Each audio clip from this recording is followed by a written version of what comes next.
I'm Colin Bailey, Deputy Director and Peter J. Sharp Chief Curator at the Frick Collection, and we are standing in one of the most beautiful rooms in any museum anywhere. It's the Fragonard room that was acquired by Mr. Frick in 1915 and installed at the end of 1916, and it's one of the treasures of New York. In this room, we have an assemblage of wonderful furniture, porcelain, sculpture. But the room was created as home to Fragonard's great panels, The Progress of Love. Frick paid $1.25 million for these in 1915, the largest sum he spent on any work of art in the collection.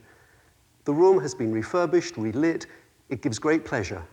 But it has a story that is difficult to understand unless we go back to 1771 and the commission to Fragonard by the Comtesse du Barry, Louis XV's 28-year-old maîtresse en titre. Jeanne Bécu, Comtesse du Barry, was the lover and mistress of the aging Louis XV. She was given a new residence not far from Versailles, and she had the leading architect of the day, Claude Nicolas Ledoux, create a pavilion for her at Louveciennes. He built it within a year, and the best craftsmen, sculptors, artisans, and artists were employed to furnish this pleasure pavilion. Fragonard, Jean-Honoré Fragonard, the great hope of the French school, was given one room to decorate. These were the most important paintings at Louveciennes, and Fragonard, the patron and the architect, chose the story of the progress of love. When we enter the room at the Frick, we have no real idea how these 4 pictures were initially installed. Imagine that we are in Louveciennes, in this horseshoe-shaped salon in the palace overlooking a garden. As you entered the palace, you would see 2 pictures on either side of a window looking into a garden. The first picture you would see was the pursuit. This is the picture that would be straight ahead of you as you entered the room. On the right-hand side of the window, the second picture that you would come to was the meeting, which we see here.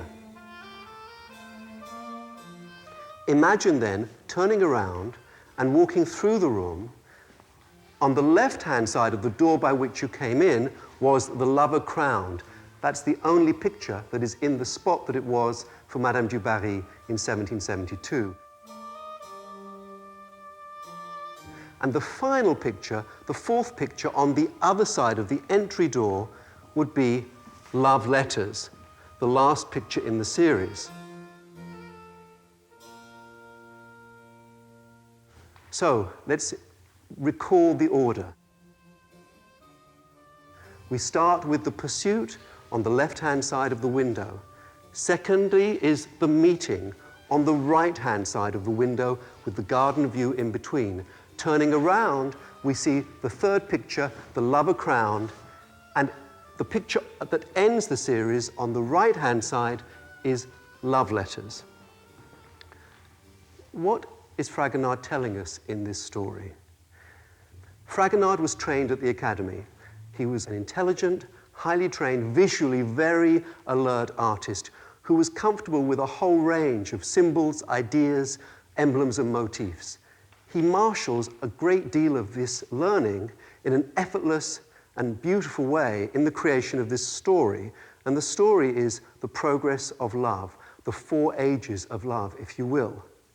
In the first picture, a young gallant offers a flower to his would-be mistress. She is running away, but not too fast, and she is surrounded by chaperones. We see in the background a sculpture of a dolphin and 2 putti who are pulling the dolphin back. Sculptures are key to understanding the story in Fragonard's pictures.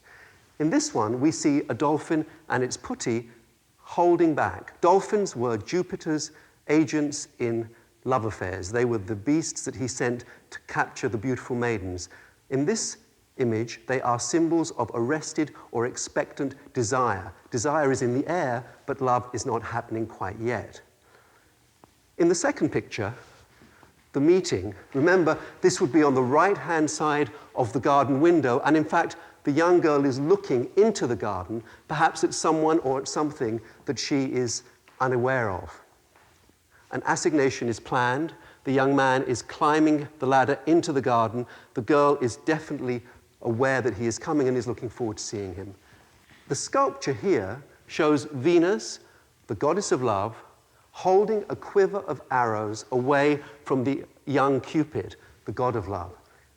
Love is not quite ready to take place. The god of love is impatient. The goddess of love is holding back. We are not, as it were, quite there yet.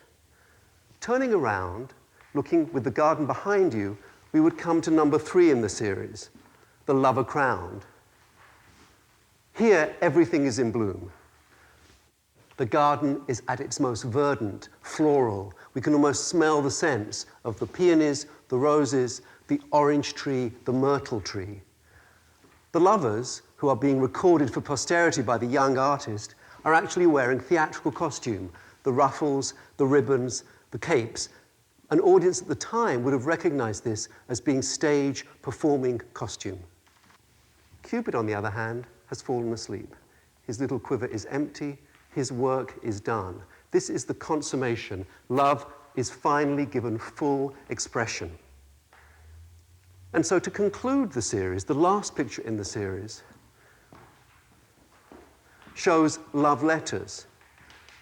Here, the two lovers, barely aged, in fact, no one is very old in these pictures, no one gets older in these pictures. The two lovers, barely aged, reminisce over their past story together. The girl is seated on an altar of love. Their letters are around them, some of them with their seals visible. The little dog, a symbol of fidelity at the bottom, and a sculpture, the only sculpture in white marble on the right. If we look closely, this is not Venus and Cupid. This is a woman holding a heart to her breast while a young Puto with wings is requesting it. It was a well-known sign of friendship or amity. In other words, once the heart was given once, it remained given for always. For a long time, it was not understood how the story could end in friendship rather than in consummate love. But in fact, in the Enlightenment, in the time that Fragonard was working, many of the most forward-thinking writers talked about how passionate love, pleased and guarded by virtue and fidelity, would end in long and lasting friendship. And this is what Fragonard has given us in the final sequence.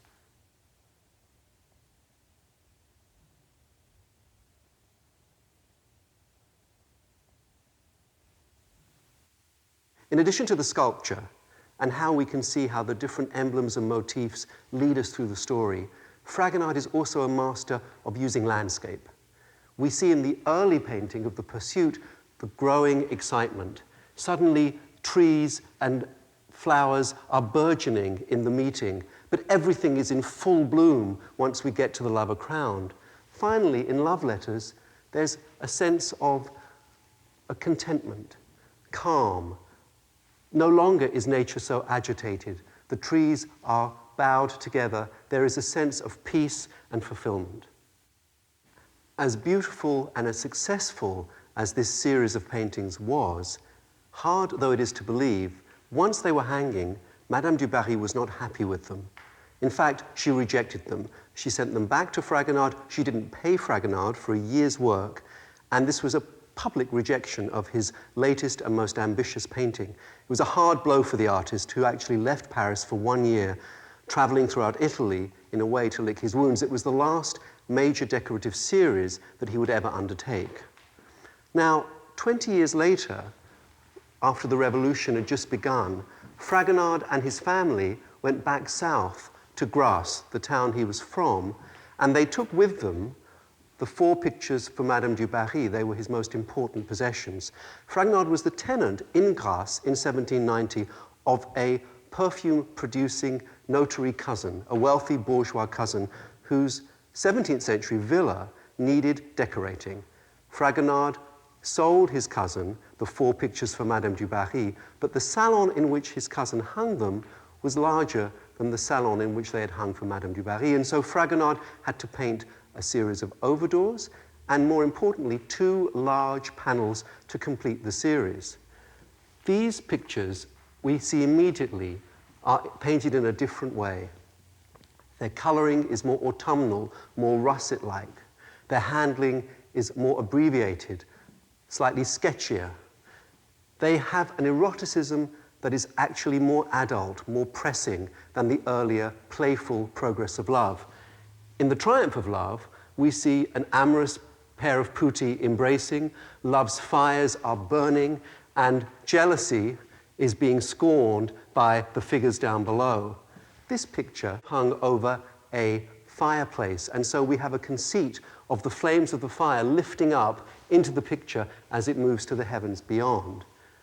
But the most significant addition was reverie, which we see here, a young woman in a verdant space under a sundial in a hot afternoon.